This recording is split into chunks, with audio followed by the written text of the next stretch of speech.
Welcome to another edition of Boomer Game Reviews. Today is one hell of a game, Cult of the Lamb. This game has been a hell of a lot of fun. I've liked it so far quite a bit. So, it's an interesting mix of kind of a roguelite dungeon crawler with randomly generated rooms. So, basically, there's a ton of replay. And there's also management, like constructing houses and micromanaging a whole bunch of people. So, yeah, it's pretty cool. There's a lot to do in the game. There's many things to unlock. There's some DLC that can be bought. Yeah, I mean, ultimately, this has been one heck of a game. The graphics are not overwhelming, but they're done pretty good. Yeah, I mean, there's a bunch of different options for how you look, and you can change your followers. I'll do a quick little run around, show you what I have so far. This is only 4 hours or so playing, but see, I have all these little cult members. There's some pretty cool missions I can do. You can walk around and pick up poop if you're into that sort of thing, or eventually you can have one of your followers do it. There's a number of different jobs you can assign them, like picking up trees and stones and grass and berries and such, and do your farming as well. And there's also some really cool dungeons. There's an interesting tarot system. I can't remember if I've already done a sermon today, but I can show you what that looks like.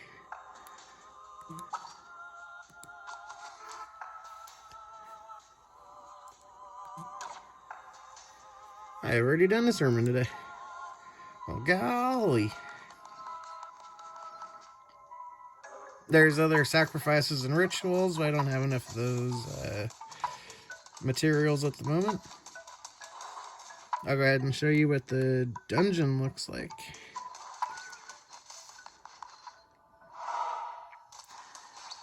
So far I've only unlocked one of them, but there's 4 different pillars to take on the Overlord. Basically, the whole backstory is your boss is losing his soul, and he's gonna die, and the only one that can save him is you. You have to start a cult and go through. Cult 45 is what I would name mine. But yeah, it's pretty fun. I mean, think Animal Crossing with sacrifices. The combat is pretty simplistic. You have kind of a magic attack, and then normally it's like a dagger or a sword or a hammer or something. Here you walk through and pick up this one. These are randomly generated too at the beginning of every level. There's these things called tarot cards in the background that'll be different, skill modifiers.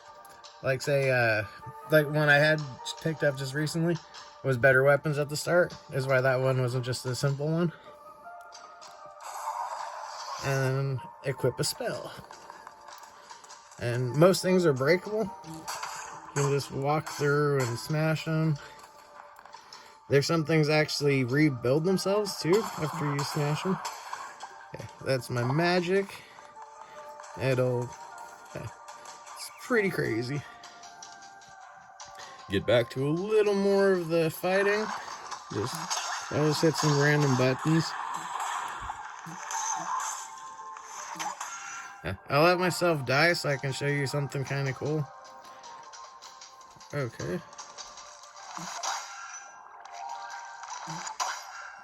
By the time you're trying to die, it's not gonna do it.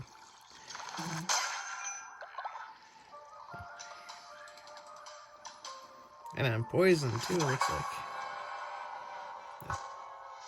The coolest thing is instead of you just dying, you actually get your character stronger from then on. So it is part roguelite, but it also, is some RPG role elements in the background. So you can have a lot more fun with that. Yeah, I mean, the game, the music is alright. The graphics are pretty cool. The sound is very nice. I haven't ran into any issues with about 4 or 5 hours, I believe, I put into it. So yeah, this is what it looks like at night. Things change a bit.